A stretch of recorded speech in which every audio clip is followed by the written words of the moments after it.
হৰি নামত আহিলে সকলো দুখ মোচন হৈ যায় বুলি কৈছে। তাৰপিছতো তাত আহিবলৈ তেওঁলোকৰ বিপদ সময় নাই। তেওঁ কৈছে ন হৰি স্মৰণে সৰ্ব বিপদ মোচন। তো হৰিক স্মৰণ কৰিলে যদি সকলো বিপদে নাইকিয়াই হৈ যায়, তাৰপিছত আকৌ বিপদ নাখিনি বুলি আকৌ পূজা কেলে?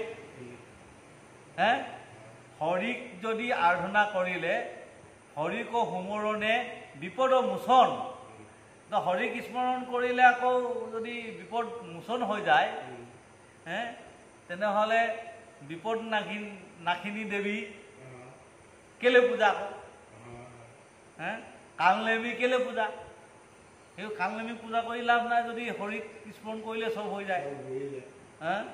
আকৌ আমি কালনেমী কেলে পূজা কৰিব লাগিছে এক্সট্ৰাকে? বিপদ নাখিনি কেলে পূজা কৰিব লাগিছে এক্সট্ৰাকে? যদি হৰিয়ে নিদিয়ে তেওঁ পাৰিব নেকি? গতিকে হৰিয়ে যদি সকলো কৰিব পাৰে, আমি সেইবোৰলৈ যে সেইকাৰণে হৰিক স্মৰণ কৰাজনে সেইবোৰলৈ যাব নালাগে।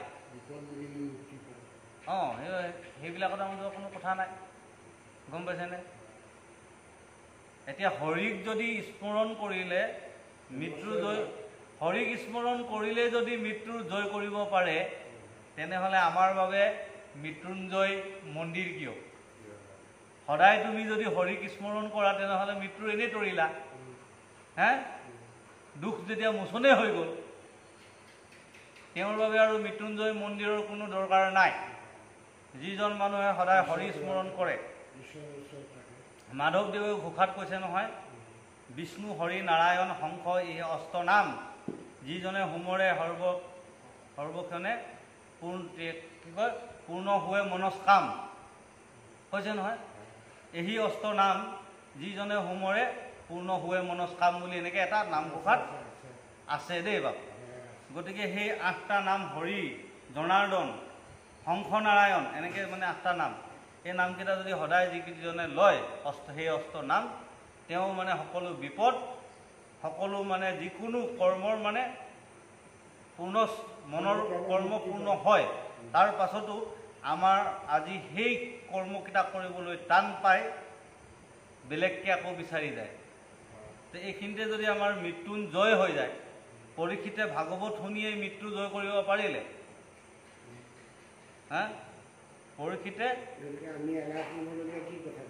আমি এলাহ কৰাৰ কোনো কথা নাই। পৰীক্ষিতে ভাগৱত পঢ়িয়ে ভাগৱত শুনিয়ে মৃত্যু জয় কৰিলে। আমাক তাৰ পৰাতো আমাক সেইটোৱে শিক্ষা দিছে ন, যে হৰি স্মৰণ কৰা অনায়সে সংসাৰ তৰা। আৰু সেই হৰি স্মৰণ যদি নকৰা তেনেহ'লে অনায়সে সংসাৰ তৰিব নোৱাৰিবা। গতিকে হৰি স্মৰণ নৰকৰ পথে যোৱা। গতিকে হৰি স্মৰণ কৰি যদি আমি মুক্তি পাওঁৱেই, যি সেইকাৰণে সেইজন